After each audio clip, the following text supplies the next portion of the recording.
For many people, seeing elk in eastern Kentucky on reclaimed strip mines and mountaintops is a beautiful sight, and for most of the year, that is where you can find them. However, during the late winter months, food on the mountaintops becomes scarce, and elk sightings become more common in places like this. US 23 in Pikeville, between Buckleys Creek and Tollage Creek, has become one of the most common places to find elk near the highway in the past few weeks. In fact, they have caused this road to be temporarily closed more than once lately. We've had numerous complaints down here at this location at Buckleys Creek and Tollage Creek area. We've had 12 since November. Of course, our main issue down here, these elk are getting in the 6th lane of the highway, and we're having to come down and basically run them off to try to keep them out of the roadway and keep the motorists safe.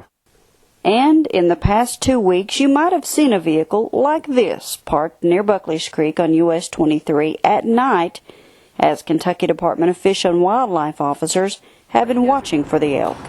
For the past 2 weeks, we have placed an officer or supervisor at this location. This is a location where in the past few months, we have had 6 vehicle versus elk collisions on record and 2 in the month of January. We were being very proactive to try to curtail the elk coming down into the road.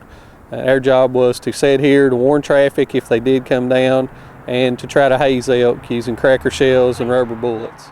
We typically use cracker shells which are exploding 12-gauge shells, very similar to a loud firecracker, or rubber bullets, and these are not harmful to the animals. They typically just scare them off and direct them back in a safe direction. You're not talking about your typical white-tailed deer. You know, this is a very large animal, and they normally travel in herds. They don't come out very much by themselves. You know, down here typically we see 6 to 10 in a herd crossing the road. So you may see one, but there very well could be 7, 8 more behind it yet to come across. Motorists traveling through this area during the day are less likely to encounter an elk in or near the road than those traveling through this area at night.